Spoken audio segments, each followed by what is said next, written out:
back, abs, and glutes at elite. Can't wait to show you this. All right guys, Tuesday here at Elite, training back, and cannot wait to bring you this workout. Today's gonna be a little bit different than normal. As opposed to me showing the banging the work sets, today we're gonna mix in a little bit of education with it. So really talk through each exercise in detail, why it's placed there, what I'm focusing on form-wise, sets, reps, all that we'll see at the end. All right, exercise number 1, straight arm pull downs. Now, with this attachment, if you don't have it, don't stress out. You can use a rope, you can use a straight bar, you could use 2 ropes connected. It doesn't matter. To me, I like this strap that we have here. It's a spud strap. Again, if you don't have it, it's not a big deal. To me, all I'm thinking about here is activating and turning on my lats. What I want you to pay attention is where the load is placed in my body. I want to think about staying on my toes. I'm not getting back. If I start getting back, that's all on my hips. I'm deloading the lats.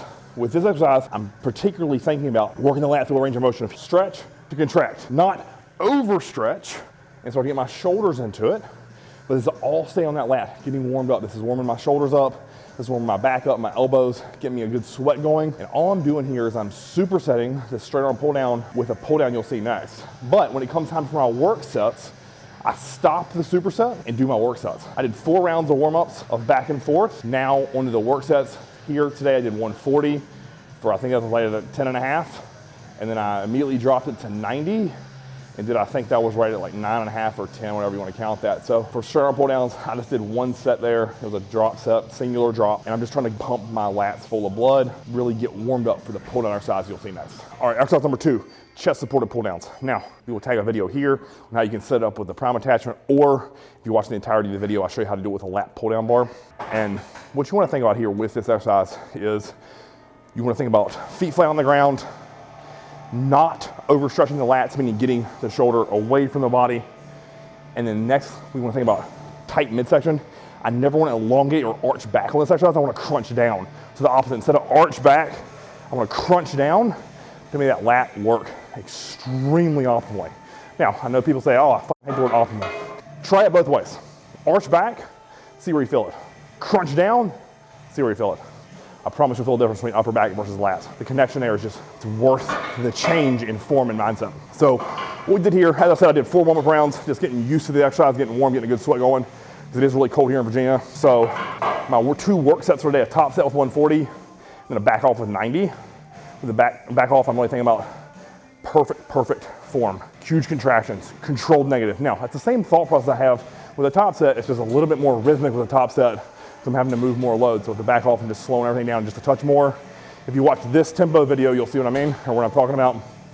My tempo for my back off, I just slow down all a touch. Spend some more time in the stretch, spend some more time in contraction.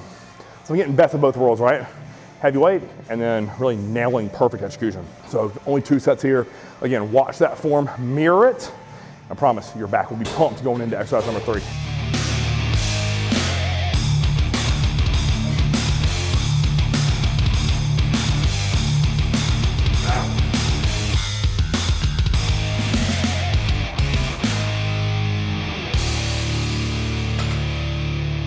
Exercise number 3, the first row coming at us. So single arm DY row, step back. And if you want a detailed explanation on that, click this video. I'll give you the highlights. We want to think about really shortening that lat. So the number 1 way to do that is not let my shoulder raise. I want to keep it depressed and down. And I'm thinking about scraping my forearm on the ground when I'm both pulling back and letting out the negative. That is going to force your lat to do work, especially since you have that semi-supinated grip, so slightly underhand. It just drills that muscle. And the reason I like it stand away as opposed to into the seat is I can get no leverage. It forces my lat to do all the work, and it just feels better to me personally, because the strength curve of that exercise is much more suited to be about 3 or 4 inches off the metal resting at the top. So I tried the step back way. I did 2 sets here, what I would consider work. I did 2 field sets, 2 plates, 3 plates, then my 4 plates per side was my work set, back off for 3. Again, just trying to nail the form there. With back, and especially my heavy rowing movements, I cannot allow my traps to get into it, because if you look at my back from behind, you'll notice that I'm extremely upper back dominant, and I have to fix that. So I have good lat hang from the front, and my front poses, front relaxed, but from the back, I gotta add that meat on my rib cage. So We do this exercise, 2 working sets.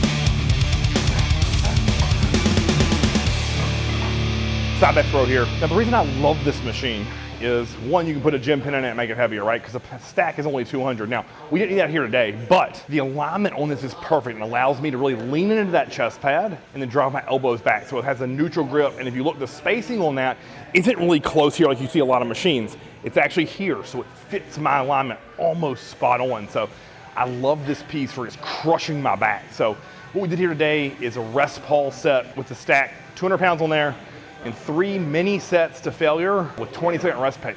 And I'm telling you, coming off of that, I took a 2-minute rest break, and then we dropped down to 150 and did a back off set where I really slowed down the contraction here, nailed perfect form. So if you pay close attention with that back off, again, opening my back, then fully contraction and holding that contraction, as opposed to the top set or my rest pause set where I was really thinking about exploding those elbows back, creating as much force as possible for my lat. So again, scratching both those itches of explosive power and then hard contraction. So of all my muscles, back I have the hardest time connecting to, right? If the rest of them are honestly fairly easy for me, back is very challenging. So almost 2 decades later, I'm still in here trying to find the perfect back contraction so I can bring it to you so you can grow your back. So again, that's what fires me up about training. That's what I love about the gym, is just chasing perfection in terms of contraction, stretching, knowing how to work a muscle from all angles. And again, that's why I'm here teaching it to you on YouTube.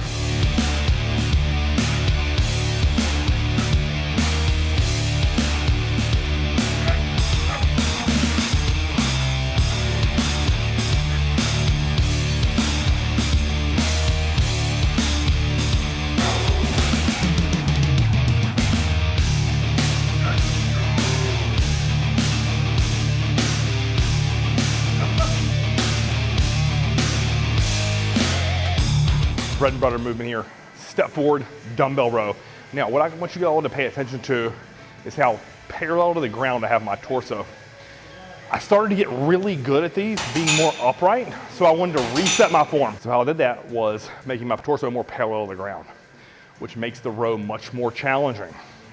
So I did 3 sets of 8 here, 60, 80, 100, and for my 100 set, I actually did more than 8, I think that was 10-ish each arm. Again, squeezing the piss out of my back. I really want to work the lat here, so I'm thinking about driving my elbow back, not up and out. If I wanted more upper back, it would be up and out, but I'm driving back towards my hip. Again, staying parallel to the ground, not driving with my legs, not driving with my arm. And this is a killer exercise. Like, if you want to be humbled, because I think we've all been guilty of this, right? Like, I've rode 180-pound dumbbells before, and I had no business doing that.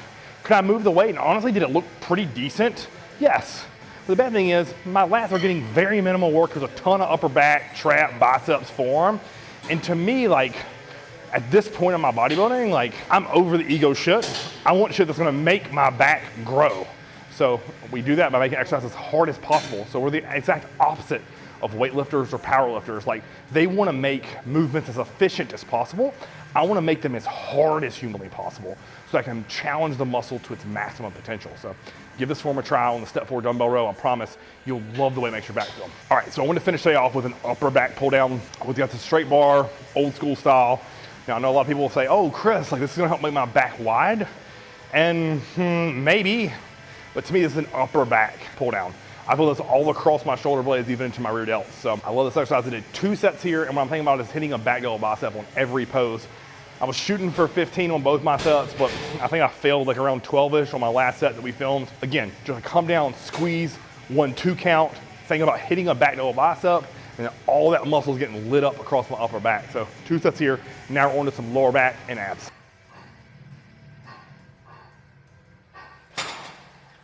A back day wouldn't be complete without some lower back and ab work. So I normally train my back pretty aggressively on Friday. So this being Tuesday, I just want to get a little bit of reverse hyperaction. So 2 quarters on each side, 2 sets of 20, and I'm supersetting that with 15 reps on the hanging leg raise. So that back and forth combo actually pushes blood into my erectors and then into my abs. It's a good like back and forth, very similar to the way I think about training biceps and triceps that way. It just feels great. It loosens my low back and then pumps my abs. So that really leaves my lower back feeling fresh when I come in, and I'm gonna trash it to the point where I can't even stand up straight on Friday. So again, just a smart little combo here to finish my primarily upper back day. Now we're on to a little bit of glute work.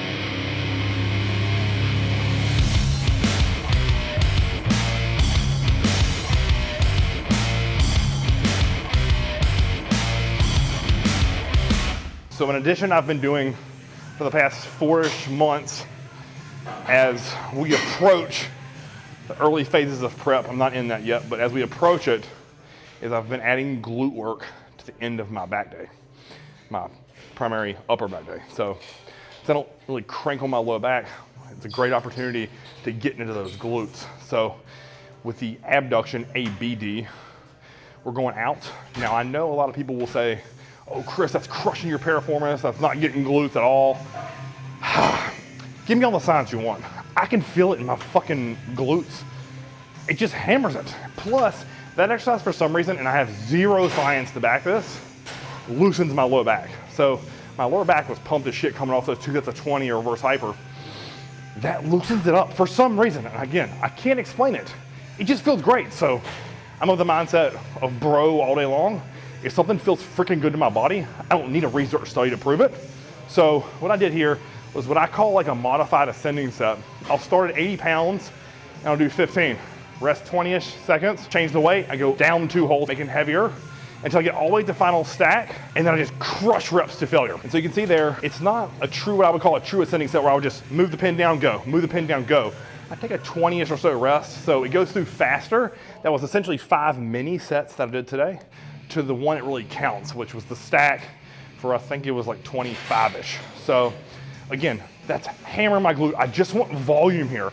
I'm not trying to be progressive overload with this. I'm not trying to like break the bank and thinking I'm building crazy amounts of muscle tissue. All I want to do is stimulate those glutes, make them fully short, and loosen my low back up. So I accomplish all 3 of those with that exercise. It's right over to 1 set of shortening my glute. So I want to do that on the hyperextension with a rounded back. So if you look there, I'm stretching the glute, lengthening it, coming up full shortened position. I'm thinking about making my glutes fold in, eat my shorts or pants, and get those glutes maximally contracted. Again, not trying to do any like progressive overload stuff.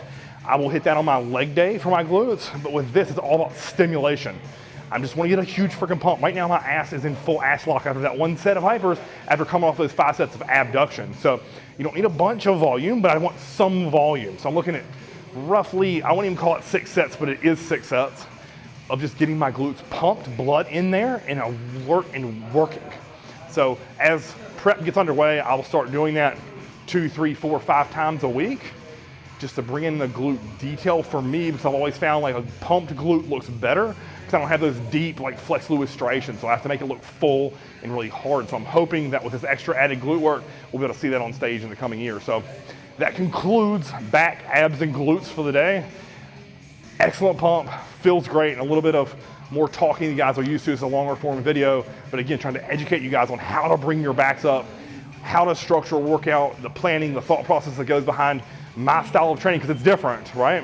You'll notice with my workouts that isn't what is common knowledge in the bodybuilding community. It's a little bit outside the box. It's a bunch of different styles. It's my own. It's the John's. It's things I've learned from Milos, Charles Glass, you name the people that I've learned from, and I've molded that all together in things that I've learned about being in the gym since I was 19. So again, take these principles, apply them, try it on your next back day, and you will not be disappointed. Until next time, Christmas TV.